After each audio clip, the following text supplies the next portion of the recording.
It's not a game, it's a rich thing. Welcome, I'm Bernie Thurston and this is Index Data and ETF Analytics by Ultimus. Today I'm going to be investigating the S&P 500 index. This is an index that has been around in its current form since 1957, and this is an index that most people assume they understand, mainly due to its sheer size and the number of financial products that are created off of it. However, today we're going to be looking at some of its more unusual attributes.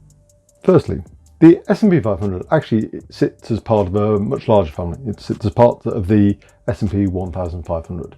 This is made up of the S&P 100, which is actually a subset of the S&P 500. The S&P 500 is representative of the large cap stocks. On top of that, there's the S&P 400, which is the mid cap stocks, and the S&P 600, which is the small cap stocks. All of these combine together to create the S&P 1500.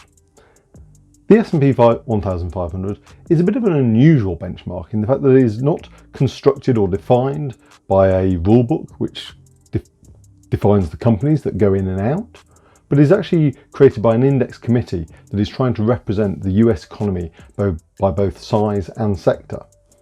This has led accusations against the S&P 500 that it is actually an actively managed portfolio. However, personally, I think due to its sheer size, it sits with a foot in both camps. It is obviously actively managed, but it is also a representative benchmark given its unadulterated size. Another interesting attribute of the S&P 500 is the weighting associated with the individual stocks. Remember, this is a 500 stock index, and yet the top company, Apple, has a weighting of over 6% of the index. That combined with the next company, Microsoft, with over 5% of the index, and then Amazon with over 4% of the index. Those three companies alone add up to over 17% of the index in their own right. When you look at the top 10 companies, those are almost 30% of the whole index. You do wonder what the other 490 odd companies are actually bringing to the party at this stage.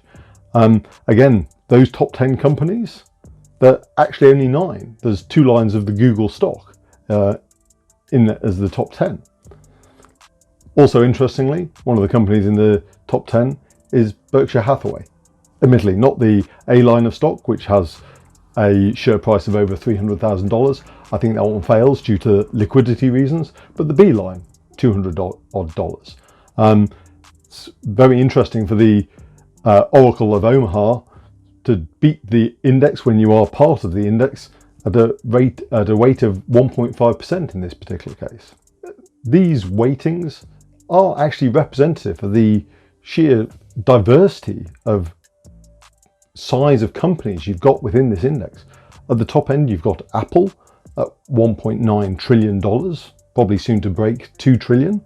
And at the bottom end, you've got smaller companies such as Coty, a cosmetics company, at $1 billion. To try and put these in proportion within the index, that is where you get these disparity between the weightings. Also, the S&P 500 is a conventional free float market cap weighted price return index. However, it only converted to this methodology in 2005. Prior to that, it was a cap weighted index. And this caused 1 or 2 little issues. When Yahoo joined the index in 1999, the price surged over 70% because as people tried to replicate the index, the shares that they were trying to purchase just didn't actually exist because they were still being held as options by employees that couldn't be sold. Thus there was a scarcity and thus the price increased. People have speculated that if Tesla gets added to the index, this could happen again. However, I believe that due to this methodology change from cap weighted to free float, this is unlikely to happen. Anyway, that was a brief overview of the S&P 500. If that was of interest, please visit us at ultimus.com, and I look forward to seeing you again soon.